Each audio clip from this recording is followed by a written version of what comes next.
Hey guys, it's Nicole at the Chore Channel. It is Tuesday today. We've just had a whirlwind since we got back from our trip. So I achieved my goal of not getting sick before or during our trip. As soon as we got home, my daughter got the flu really bad. She was sick for 3 days straight. The poor thing, she's so sick. Today is the first day that she's no fever, eating regularly, has some energy back, but she's still really tired. So I'm keeping her home from school today just so she can rest and recover. You know what it feels like when you've been super sick for so many days and it's like you just don't have energy left. Like you feel fine, but you don't have energy. So she's on the couch with me today. I am waiting. We're supposed to have our septic pumped today between 8:30 and 10:30. It's 8:20 right now. So I am just hanging out at home. I have a bunch of stuff that I'm gonna get done, like a bunch of little things. We were supposed to have like 3 super busy days when we got back from our trip, but because my daughter was sick, I basically sat on the couch with her for like 2 days straight, 2 of those 3 days. We watched a lot of YouTube. We just vegged out, snuggled, hung out. I did very, very little. So I'm just trying to like bring my life back into order today. So first things first. So I started a loaf of sourdough bread last night. And it is just sitting and rising right now. So I did find out the hard way that the sourdough did not sit well with my son who has gluten intolerance issues. So that's a bummer. I want to try doing, what do they call it? Long ferment.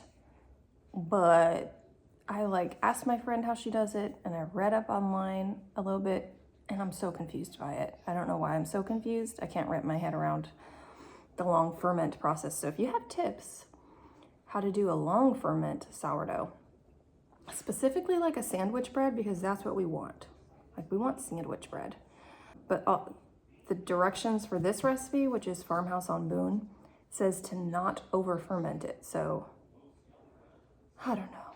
Anyway, so I'm making this loaf for the rest of the family. I have gluten-free bread in the freezer for my son still. I don't know why I'm telling you all this. Anyways, so this is the pill case that I bought for our trip, and it's actually legitimately amazing because, and I got it from the dollar store, $1.25 for this, because each day comes out and it's just a little container and I can just throw it in my purse. If I know I'm gonna be gone for the day or running around and I won't be home during lunchtime or dinner time or whatever, I can just throw this in my purse and take it with me. And then I'm really good about taking my pills.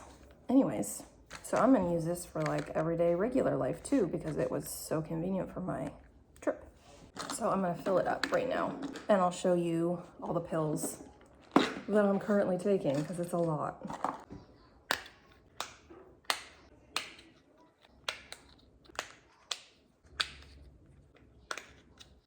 I'm taking a multivitamin.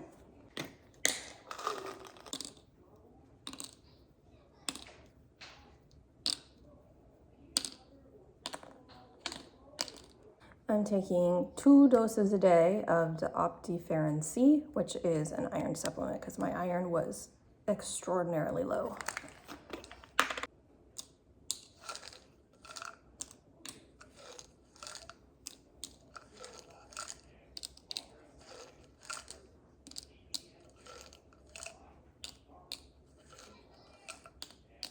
By the way, this is not medical advice. Please talk to your doctor. I'm taking vitamin D. I take 1 of these a day. It's 10,000 IUs because the flu.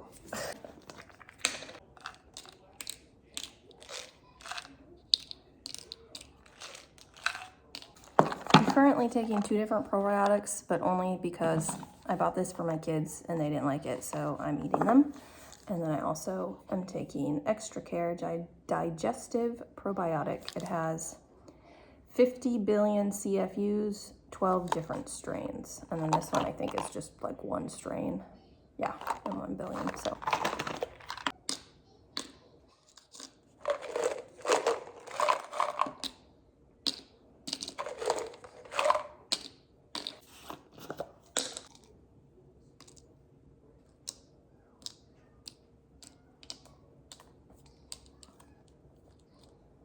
And the last pill I'm taking is a tri-magnesium. It's got 3 different versions of magnesium in it. It's 300 milligrams per capsule. I take this every night with dinner.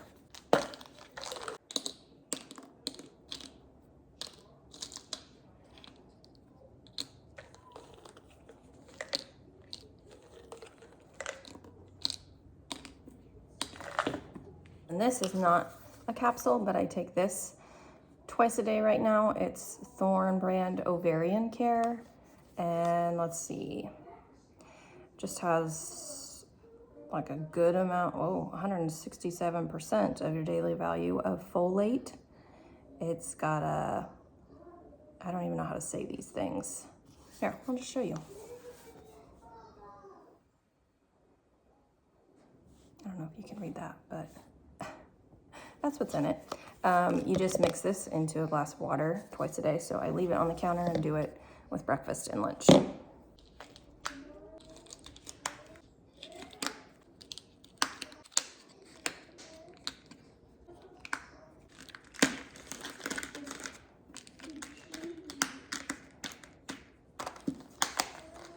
Ta-da! And then I just leave it on the counter and I grab one each day. Dollar store for the win.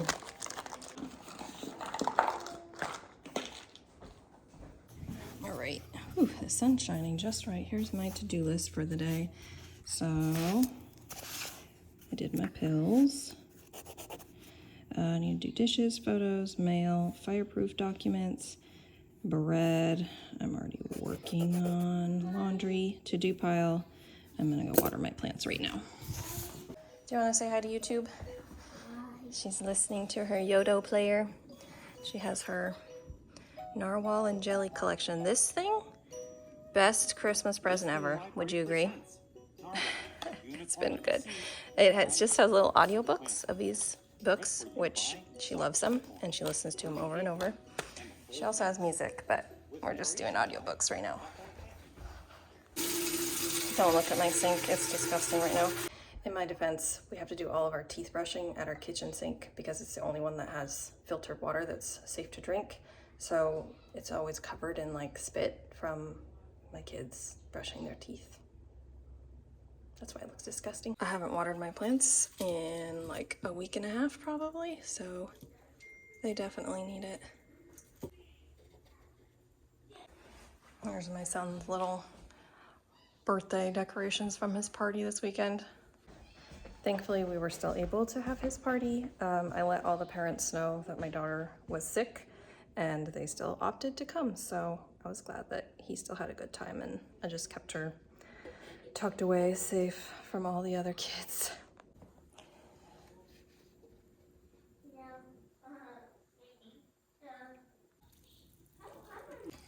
I will say I was super inspired by all of the massive plants in the atriums at the hotel that we stayed at in Tennessee, in Nashville. So I have some ideas for, oh, hold on, I think that's the septic guy calling. Oopsie daisy, I'm getting water all over the floor. The septic guy is on his way. He'll be here in a few minutes. But I have a plan to get some bigger pots for my plants because I want them to grow bigger. That's my grand plan. It's really not that grand. Yep, you want to tell them something? Hold on. We save those pots and then we put them in our garage and then we use them for something else. Are you talking about my plant pots? Yeah. Yeah, we save them and use them for other plants. Yeah. Yes. Thank you for that input. Mm. How are you feeling? A little bit good. Yeah. I don't know. You look a little pale still, but no fever. It's a beautiful day out. Beautiful. All right, this one, I know it looks dead, but there is some alive ones back there. I don't know why it died, just randomly died. I've had this one for a long time. So I need to do something with the dead part. And then this one is kind of sort of barely alive also. I need to repot them, I think. Is really what needs to happen. Yeah. I've got one in my bathroom that I still need to hang up on the ceiling, but it's not doing so great on the ground. It's not getting enough light. I almost forgot about my lonely one from Tessa. Look at how long the vine is though. It's doing good. I thought it was dead for a while.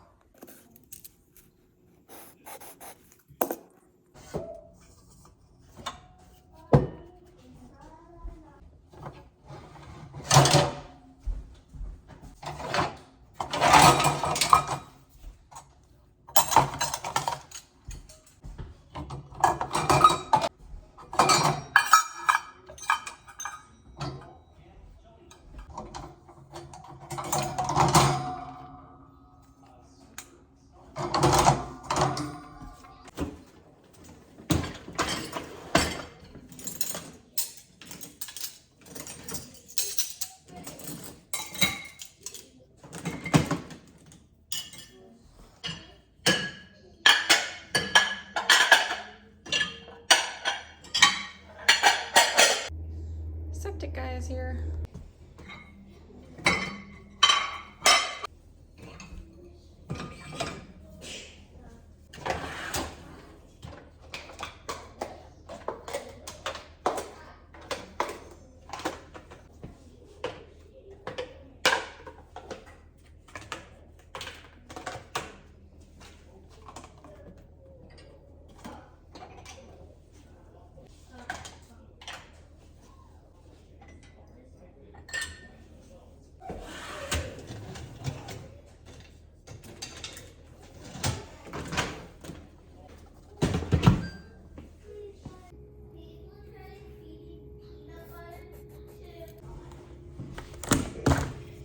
And then, you can't really see me, can ya? We had our family photos professionally done by a friend over 2 months ago now. So I should probably get them up on the mantle. I'll show you the photos. They turned out so good. My friend Catherine, she actually just does it like as a hobby on the side. I don't think she was ever even like took photography lessons or anything. She's just really good. She has a very artistic eye. Isn't that cute? And then it's adorable. I love that we were able to document the no front teeth phase of Penny's life. So I just have these old frames, not old frames, but old pictures. Isn't that cute? It's when they were little. What? Yeah, you remember this? This was when you were like 4 years old?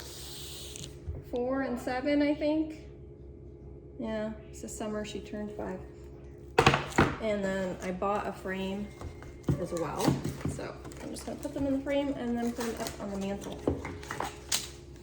The question is, which one do I put in which frame? I'll do the family photo in the big one.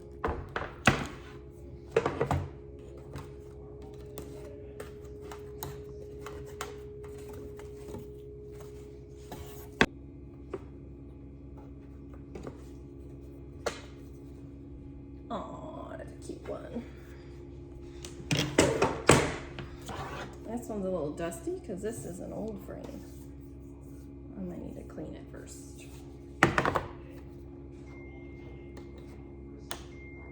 So when I do reuse a frame, I forgot I had done this, but I just tape the new photo over the old one. So I have like a whole stack of photos. It's kind of like a time capsule.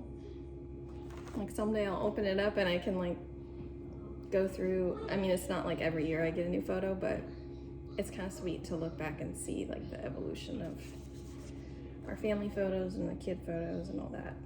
But I'm not gonna pull them all apart right now.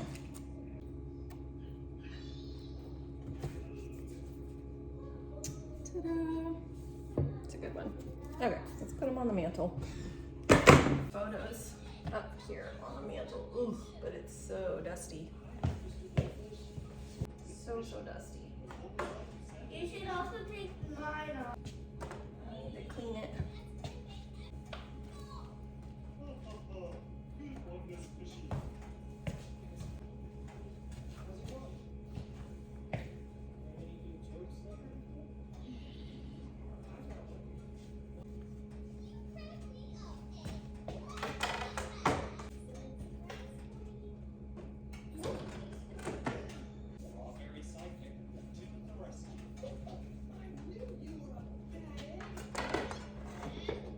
Mom, that's big.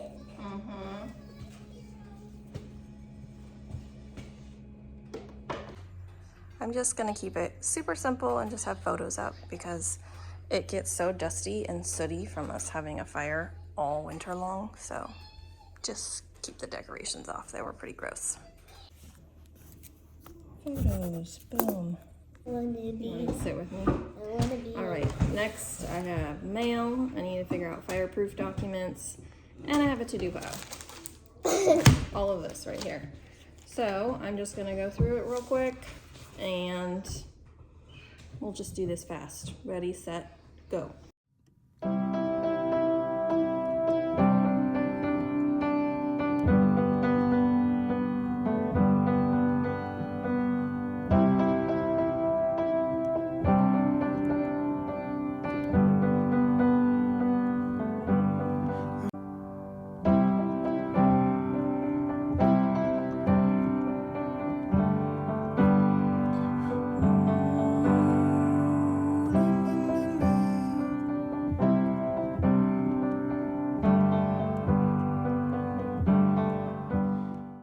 So I was looking through my local fire department's newsletter. They send a newsletter periodically in the mail, and they're talking about this new app that they're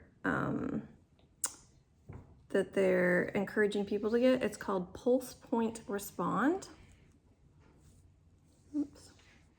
Pulse Point Respond. That's what the little logo looks like. But it helps tell you how to do CPR correctly and find an AED device. That's one of those little shock thingies that can revive a heartbeat.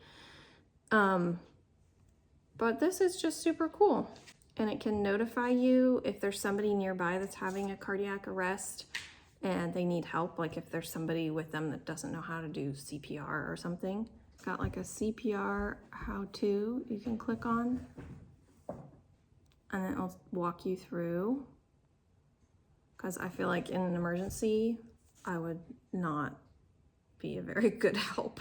So to have something where it's like tells you exactly what you need to do, I don't know, that's kind of cool. I'll keep it. And you can follow like your local fire department if they're listed on this. I'm assuming this is for US only, but it's a really cool feature. I didn't know this existed, so I'm glad I read the newsletter. Yeah, hold it steady. I made that, and then I this side. Then I made another house. And then with the California wildfires and everything raging, my husband and I were just talking about like, what are the documents that we need to keep safe? And then, lo and behold, Smarter News had a little article about what documents that you would want to have fireproof, safe, if there was a fire in your house, if there was a forest fire in your community, whatever. So I bought this on Amazon. This was her recommendation. We live in like a heavily wooded area, and we have wildfires every year, but not necessarily in this specific area. It's usually like up in the mountains or on the east side. But this is just something that's probably a really good idea to have. And something you're not gonna think about until there's literally a fire raging nearby. Because sometimes they send a bonfire and then it can spread. Yeah, so this is, I don't even know what brand, but I got this on Amazon. I can put the link down below if you guys are interested. But it's literally just a little, I mean, it's hard to get into. We could put like snacks. It's like an envelope, and you just put the most important documents. So I need to look up that article, And then find the we could documents, put and stick them in. phones. And then, no, not your phones, just documents. And then put that in our safe so that it's safe. So let me gather those up. Okay, I did not get around to finishing the fireproof documents today. I started rounding them up, and then there's some that I'm not sure where they're at, so I have to do some digging, and today's not the day for that. So I set it back in my to-do pile. There's my to-do pile. I feel like it grew after I opened all my mail. I have a bigger to-do pile than before. I'll work on that again later this week. But some of the documents that they tell you to put in is birth certificates for everyone in the family, marriage license, social security cards, your home insurance policy and contact information, written down passwords for all the things because we have passwords for everything now. Any money that you're having inside the house, store in there, and then driver's license, but that's in your purse and stuff. So that was pretty much it for things to put in the envelope. Because then you can just like grab and go if there really is an emergency where you gotta evacuate or something. Anyways, good information to have. All right, I started the oven for my bread. I'll show you, it is rising very beautifully. And my daughter got a wild hair and said she wanted to go to school, and then tried to eat a snack and was like not feeling it. Her tummy's still a little unsettled, so she's laying back down on the couch for a while. Okay, let me show you my bread, and then I have laundry I need to tackle. Fireproof documents. What I can do, I did already, and to-do pile. Okay, laundry. Got bread first. Isn't it looking beautiful? I just preheated the oven. Here is my massive pile of laundry that apparently my son dug through this morning because it was not this messy before. Let's fold.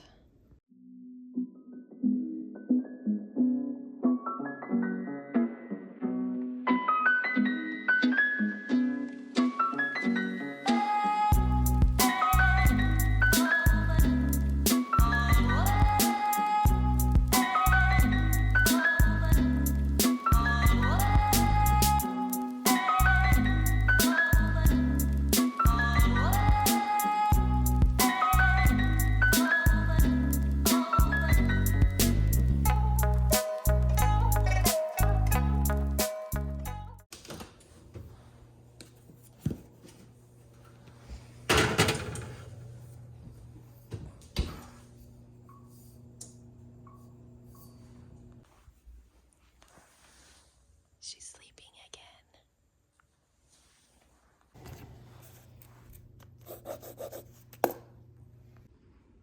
Okay guys, my daughter is taking a nap on the couch and I don't want to disturb her, so I'm gonna keep going about my day. I've got some other chores I need to do that were not on my list, but I'm gonna end the video here because I don't want to disturb her and wake her up. I want her to rest as much as she needs to. So that is it for today. Thank you so much for hanging out with me. I will see you guys next time. Bye.